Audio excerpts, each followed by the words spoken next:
क्या आपकी भी जेब में रखे हुए 10 रुपए और 20 रुपए के नोटों का हाल कुछ ऐसा हो जाता है और आपको ये लगता है कि नोटों के तो लगभग चीथड़े उड़ गए हैं, काश की प्लास्टिक के नोट होते।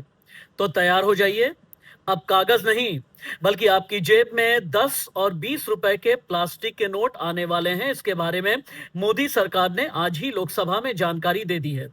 ठीक सुना आपने, 10 और 20 के प्लास्टिक के नोट बहुत जल्द बाजार में नजर आएंगे। रिजर्व बैंक ने 100 करोड़ यानी टोटल 200 करोड़ पॉलीमर से बने यानी प्लास्टिक से बने नोट छापने की तैयारी कर ली है। पहले तो ट्रायल किया जाएगा कि ये 10 और 20 के जो प्लास्टिक के नोट हैं किस तरीके के होते हैं। अगर ये ट्रायल सक्सेसफुल हो जाता है तो फिर आगे चल के और भी ज्यादा नोट छापे जाएंगे, बड़े नोट छापे जाएंगे। वित्त राज्य मंत्री पंकज चौधरी ने इस बारे में लोकसभा में जानकारी दे दी है। पॉलीमर नोटों का ट्रायल कब से शुरू होगा इसकी तारीख का ऐलान नहीं किया गया, लेकिन हाँ, पॉलीमर बैंक नोट के ट्रायल जब सक्सेसफुल हो जाएंगे इसके बाद आरबीआई 10 और ये 20 के जो नोट दिख रहे हैं रेगुलर तौर पर फिर प्लास्टिक के बनेंगे। हालांकि कागज की मौजूदा करेंसी वाले नोट भी चलते रहेंगे।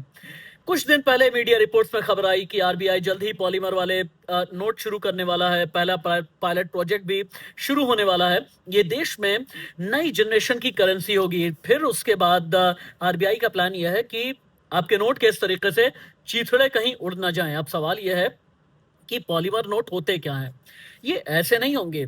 ये बैंक नोट कागज की बजाय एक खास किस्म के प्लास्टिक मटेरियल यानी पॉलीमर सबस्ट्रेट पर छापे जाते हैं। छूने में सामान्य नोटों जैसे हल्के आपको लगेंगे, इससे थोड़े से भारी, लेकिन पानी में भीगने पर उनका हाल इस तरीके का नहीं होगा। लंबे समय तक चलते रहेंगे प्लास्टिक के नोट। इनकी उम्र लंबी होगी, नकली नोटों पर लगाम लगेगी, छपाई खर्च में भी बचत। और हाँ, नकली नोट पर लगाम कैसे? पॉलीमर शीट पर एडवांस सिक्योरिटी फीचर्स बहुत आसानी से जोड़े जा सकते हैं, जिससे नकली नोट बनाना लगभग मुश्किल ही नहीं, नामुमकिन हो जाएगा। मार्केट में नोट कब तक आएंगे, बहुत बड़ा आपका ये सवाल होगा। आरबीआई की नोट प्रिंटिंग यूनिट ने पॉलीमर सबस्ट्रेट शीट की सप्लाई के लिए ग्लोबल टेंडर जारी कर दिया है, जिसमें बोलियां जमा करने की जो आखिरी तारीख है 18 अगस्त तय की गई है। इसके बाद फिर बोली फाइनल की जाएगी 18 अगस्त के बाद। तो मान करके चलें कि इस साल के अंत तक प्लास्टिक के नोट बाजार में नजर आ सकते हैं।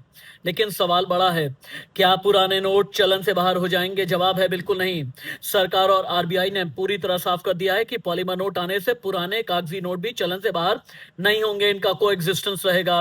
फेज वाइज तरीके से इन्हें धीरे धीरे करके बाहर किया जाएगा। जैसे ये इस तरह से जब जब बुरा हाल हो जाएगा तब सर्कुलेशन जारी रहेगा, जब तक नए नोट पूरी तरह से स्टैब्लिश नहीं हो जाते।